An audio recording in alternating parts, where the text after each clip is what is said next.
आज मैं एक न्यू बीएल स्टोरी स्टार्ट करने वाली हूँ जिसमें हम एक फोक्स डीमन और एक कॉलेज बॉय की लव स्टोरी को देखेंगे। तो चलें बिना देरी किए चैप्टर को स्टार्ट करते हैं। चैप्टर की स्टार्ट में हमें एक केव का सीन दिखाया जाता है जो कि देखने में काफ़ी ज़्यादा भयानक लग रही होती है। इसके बाद हम उस केव में एक शख्स को देखते हैं जो कि काफ़ी ज़्यादा इंजर्ड होता है और उसे चेन्स में बांध कर वहाँ पर रखा गया होता है और उसकी हालत काफ़ी ज़्यादा ख़राब लग रही होती है। उसे इस हालत में देखकर कोई बोलता है, क्या तुम्हें काफ़ी ज़्यादा पेन हो रही है? अगर तुम पहले ही मेरी बात मान लेते तो मैं तुम्हें कभी भी इस जगह पर लॉक ना करता। इसके बाद वो शख्स उस इंजर्ड पर्सन का नाम पुकारते हुए बोलता है, युनशु। अपना नाम सुनकर युनशु खुद को कवर करते हुए अपने फेस को टर्न कर लेता है, जिसे ऐसा करते देखकर वो शख्स बोलता है, क्या तुम मेरी तरफ देखोगे भी नहीं? पर युनशु तो उसकी किसी बात का आंसर नहीं करता, जिस पर वो शख्स बोलता है, क्या तुम मेरे साथ कोई भी बात नहीं करने वाले? इसके बाद वो शख्स युनशु के करीब आते हुए उसके हेयर्स को अपने हाथ से पकड़ता है और काफ़ी सॉफ्टली से टच करते हुए आहिस्ता से उसके करीब आने लगता है। वो युनशु के पीछे आते हुए उसकी कमर से उसे हग कर लेता है कि ऐसा करने की वजह से युनशु को काफ़ी ज़्यादा बुरा लग रहा होता है और वो रोने लगता है। हम देखते हैं कि उसकी आइज़ रोने की वजह से काफ़ी ज़्यादा रेड हुई होती हैं। वो शख्स युनशु को नज़रअंदाज करते हुए उसके एज के करीब आता है और बोलता है, तुम्हारी खुशबू बहुत ज़्यादा अच्छी है। और वो युनशु को हक करते हुए काफ़ी ज़्यादा एग्रेसिवली उसकी चेस्ट पर उसे टच करते हुए बोलता है, तुम्हारी बॉडी, तुम्हारी सेंट, ये सब कुछ मेरा है। इसके बाद वो शख्स युनशु के फेस को पकड़ते हुए बोलता है, तुम जितनी चाहो मुझसे उतनी नफरत कर सकते हो जब तक कि तुम मुझे छोड़कर नहीं जाते। उसके फेस को अपनी तरफ टर्न करते हुए बोलता है, और मैं मेक श्योर करूँगा कि तुम दोबारा कभी भी मुझे बिट्रे नहीं कर पाओगे। ये सीन यहीं पर कट होता है। इसके बाद हमें एक प्रोफेसर का सीन दिखाया जाता है जो कि काफ़ी गुस्से में चिल्लाते हुए एक तरफ देखता है और चौक को फेंकते हुए बोलता है, क्या मेरी क्लास इतनी ज़्यादा बोरिंग है जो तुम इस क्लास में फ्रंट डेस्क पर बैठते हुए सो रहे हो? कि वो चौक काफ़ी ज़ोर से जाकर हमारे मेन लीड के सर पर लगता है और हमारा मेन लीड दर्द के मारे चिल्लाने लगता है, जिसकी ऐसी हरकतें देखकर क्लास में मौजूद बाकी स्टूडेंट उस पर हंसने लगते हैं। इसके बाद हमें एक यूनिवर्सिटी का सीन दिखाया जाता है। हमारा मेन लीड अपने फ्रेंड्स के साथ लॉबी में से गुजर रहा होता है। उसका एक फ्रेंड उसे बोलता है, चैनलिंग, क्या तुम दोबारा से क्लास में सो गए थे? वैसे तुम मुझे ये बताओ कि तुम रात को कब सोने के लिए गए थे? अगर तुम इसी तरह प्रोफेसर हु की क्लास में सोते रहे तो वो तुम्हारे पॉइंट्स को डिटेक्ट कर लेंगे, मगर तुम तो काफ़ी दफ़ा क्लास में सोते हुए पकड़े जा चुके हो। क्या तुम इस सेमेस्टर में फेल होना चाहते हो?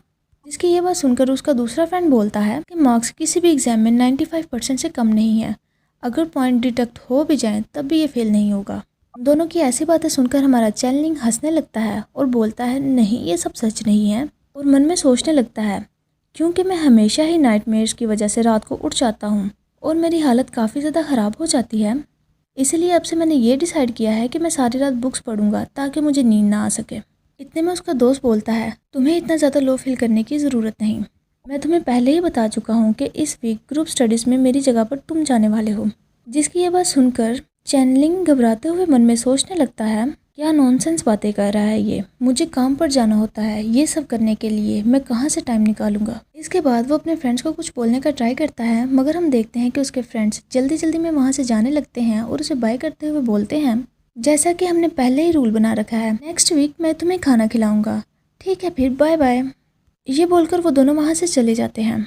उनके जाने के बाद चैनलिंग साय करते हुए मन में सोचता है, ओह मैं तो भूल ही गया था कि मैं ये सब कुछ इसलिए करता हूँ ताकि मैं अपने एक्सपेंसेस को सेव कर सकूँ। इसके बाद वो बोलता है, इस वक्त मेरे पास इतनी एनर्जी नहीं है कि मैं इन लोगों के साथ इस तरह की नॉनसेंस बातें कर सकूं। इसके बाद चैनलिंग अपना इंट्रो देते हुए बताता है, मेरा नाम चैनलिंग है और मैं 18 साल का हूँ। मैं जियोलॉजी डिपार्टमेंट का एक फ्रेशमैन हूँ। जब मैं बहुत छोटा था तो उस वक्त मेरे पेरेंट्स मिसिंग हो गए थे। मेरी ग्रैंड माँ जो कि मेरा ख्याल रखती थी 2 साल पहले वो भी चल बसी। मेरी फैमिली ने मेरे लिए बहुत ज़्यादा सेविंग्स नहीं छोड़ी, इसीलिए मुझे अपना स्टूडेंट लोन पे करने के लिए अभी से जॉब करनी पड़ रही है और मैं हर वक्त ये ट्राई करता रहता हूँ कि मैं अपने डेली एक्सपेंसेस को कम से कम कर सकूँ। मगर इस वक्त मैं एक बहुत बड़ी प्रॉब्लम फेस कर रहा हूँ। पिछले साल सितंबर में मुझे नाइटमेयर्स आना स्टार्ट हुए थे। इसके बाद वो जमाई लेने लगता है और मन में बोलता है, मैं बहुत ज़्यादा थक चुका हूँ। और फिर इसके बाद वो अपने इंटरव्यू को कंटिन्यू करते हुए बोलता है, जब मैं डॉर्मेट्री में रहता था तो मैं हमेशा आधी रात को चिल्लाते हुए उठ जाता था। मेरे ऐसा करने की वजह से पास में जो स्टूडेंट काफ़ी ज़्यादा घबराने लगते थे, इसी वजह से मजबूरन मुझे रेंट पर रहना पड़ रहा है। बहुत से सोल्यूशंस ट्राई कर लिए हैं, यहाँ तक कि मैं पूरी रात फोर्सफुली जागता भी रहा हूँ। मैंने स्लीपिंग पिल्स लेकर भी सोने का ट्राई किया है और सारी रात जागने के बाद दिन को सोने का भी ट्राई कर चुका हूँ। इसके बाद हमें दिखाया जाता है कि वो टेबल पर सर रखकर सोया होता है और उसके ऊपर काफ़ी ज़्यादा वजनी पत्थर पड़ा होता है, जिसे याद करते हुए चैनलिंग बोलता है, अभी अभी जो क्लास में हुआ, मैं ऐसे सो गया था जैसे मैं पैरालाइज हो गया हूँ। आखिरकार ऐसा कोई भी हल नहीं है जिसकी वजह से मेरी ये प्रॉब्लम सोल्व हो सके। हम देखते हैं कि उसकी हालत काफ़ी ज़्यादा ख़राब होती है। उसकी आइज़ के गिर्द डार्क सर्कल्स होते हैं और उसके सर के ऊपर काले घने बादल छाए होते हैं और जिनमें से लाइटनिंग भी निकल रही होती है।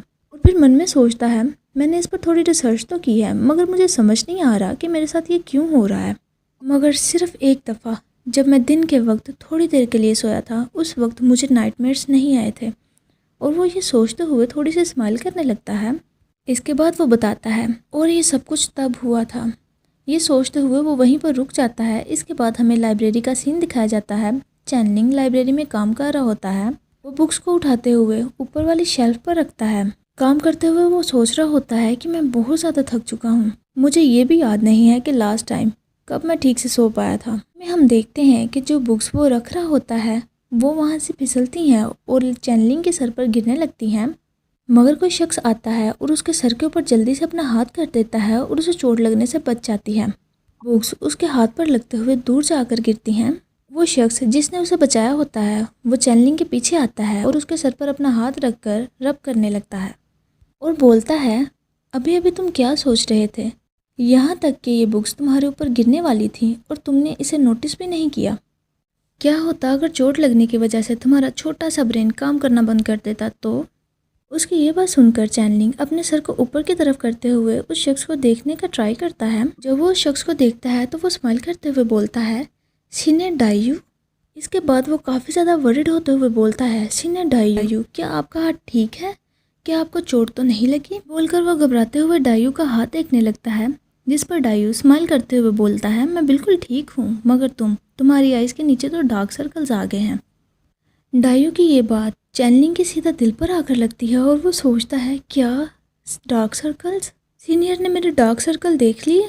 ये सोचकर वो काफ़ी ज़्यादा घबराने लगता है। इसके बाद डाइयू उन बुक्स को ठीक से रखते हुए उसे बोलता है, दोबारा से तुम्हें नींद नहीं आ रही? अगर सच में तुम बहुत ज़्यादा थक चुके हो तो वापस जाओ और रेस्ट करो।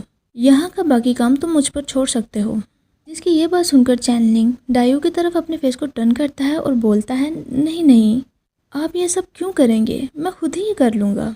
इसके बाद उसकी नज़र सीनियर डाइयू के फेस पर जाती है, जो कि काफ़ी ज़्यादा हैंडसम लग रहा होता है। चैनलिंग काफ़ी ज़्यादा गौर से देखने लगता है और मन में सोचता है, सीनियर डाइयू भी उसी मेजर में है जिसमें इस वक्त मैं हूँ, मगर ये उनका लास्ट ईयर है। बिल्कुल मेरे स्टडी प्रोग्राम की तरह इन्हें भी लाइब्रेरी में आना पड़ता है ताकि ये बुक्स को रीड कर पाएँ। इसके बाद वो काफ़ी क्यूट सा फेस बनाते हुए डाइयू की तरफ देखने लगता है और मन में सोचता है, सीनियर ने ऑलमोस्ट हर कोर्स में फुल मार्क्स लिए हैं, मगर वो अभी भी काफ़ी कुछ सीखना चाहते हैं।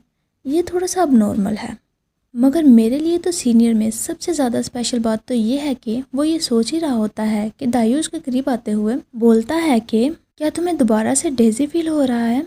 यहाँ कुछ ऐसी बात है। ये बोलते हुए डाइयू चैनलिंग के फेस के बिल्कुल करीब आ जाता है और बोलता है कि तुम मेरे साथ सोना चाहते हो। डाइयू के मुंह से ये बात सुनकर चैनलिंग काफ़ी ज़्यादा ब्लश करने लगता है और उसे बोलता है, नहीं नहीं, ऐसा कुछ भी नहीं है। और अपने मन में सोचने लगता है, क्या तुम्हारे साथ सोना? एक दिन पहले जब दोपहर के टाइम मैं लॉन्च में सो रहा था तो सोते हुए अचानक से ही मैंने सीनियर के शोल्डर पर अपना सर रख दिया। ये तो काफ़ी ऑब्वियस है कि मैंने ये जानबूझकर नहीं किया था, मगर उस वक्त मैं काफ़ी अच्छे से सोया था और मुझे कोई भी नाइटमेयर नहीं आया। इसके बाद डाइयू से थोड़ा सा दूर होते हुए बोलता है, अगर तुम बोलोगे भी तब भी मैं ये नहीं करने वाला। वैसे भी लाइब्रेरी ऐसी प्लेस नहीं है जहाँ तुम कहीं भी सोते फिरो। ये सुनकर चैनलिंग मन में रोने लगता है। इसके बाद वो डाइयू से बोलता है, सीनियर दाई, फ्लावर पॉट जो आपने मुझे लास्ट वीक दिया था अब वो बिल्कुल ठीक हो चुका है। इसके अलावा उस पर नई बर्ड्स भी निकल रही हैं। मैं कल आपको वो पॉट ला कर दे दूँगा। जिसे सुनकर डाइयू बोलता है, क्या सच में? चैनलिंग, तुम बहुत ज़्यादा अमेजिंग हो। मेरे फ्लावर्स को बचाने के लिए तुम्हारा शुक्रिया। मगर जिसकी ये बात सुनकर चैनलिंग काफ़ी क्यूट वे में उसकी बात कंप्लीट होने का वेट कर रहा होता है और हम देखते हैं कि सीनियर डाइयू एक कैक्टस के प्लांट को निकालते हुए से दिखाता है और बोलता है, ये भी है, मैं चाहता हूँ कि तुम इसमें भी मेरी हेल्प करो। पॉट को लेने के बाद चैनलिंग काफ़ी ज़्यादा घबराते हुए मन में सोचने लगता है, एक कैक्टस ये अब कहाँ से आ गया। इसके बाद वो सोचता है नहीं नहीं, पॉइंट की बात तो ये है, क्या एक कैक्टस की भी कभी इतनी ज़्यादा ख़राब हालत हो सकती है कि वो मरने वाला हो।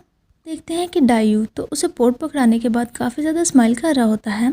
इसके बाद वो थोड़ी सी स्माइल करते हुए मन में सोचने लगता है, कैक्टस तो काफ़ी ज़्यादा ब्लैक हो चुका है। वैसे सीनियर दायू तो हर चीज़ में अच्छे हैं, इसके अलावा कि वो प्लांट्स को किसी भी तरीके से मार सकते हैं, मगर ये भी ठीक है। इसके बाद वो स्माइल करते हुए दायू को बोलता है, आप मुझ पर बिलीव कर सकते हैं, मेरी सबसे अच्छी एबिलिटी तो ये है कि मैं किसी भी प्लांट को ठीक कर सकता हूँ। जिसे सुनकर डायू बोलता है, अगर तुम इसे भी ठीक कर देते हो तो मैं दोबारा से तुम्हारे साथ सोने के बारे में सोच सकता हूँ। जिसकी ये बात सुनकर चैनलिंग काफ़ी ज़्यादा शाय फील करते हुए अपने फेस को नीचे कर लेता है और बोलता है, सीनियर इस तरह के मिसलीडिंग वर्ड्स मत बोलें। चैनलिंग को ब्लश करता हुआ देखकर डायू स्माइल करने लगता है और उसके करीब आते हुए बोलता है, ओह ठीक है। इसके बाद वो उसके बिल्कुल क्लोज आते हुए बोलता है, क्या इससे पहले तुम्हें किसी ने बोला है कि तुम्हारी बॉडी की सेंट काफ़ी ज़्यादा स्पेशल है। और वो अपने फेस को चैनलिंग की नेक के पास लाते हुए उसकी बॉडी की सेंट को स्मेल करने लगता है और बोलता है, तुम्हारी बॉडी की सेंट बिल्कुल फ्लावर्स की सेंट की तरह है। स्नो के बाद पाइन के फॉरेस्ट में जो फ्लावर्स ब्लूम होते हैं उन फ्लावर्स की सेंट की तरह है। इसकी ये बातें सुनकर चैनलिंग तो काफ़ी ज़्यादा ब्लश कर रहा होता है। इसी के साथ ये चैप्टर यहीं पर एंड होता है। अगर आपको ये चैप्टर पसंद आया हो तो प्लीज़ लाइक करें और मेरे चैनल को सब्सक्राइब करें। Thanks for watching.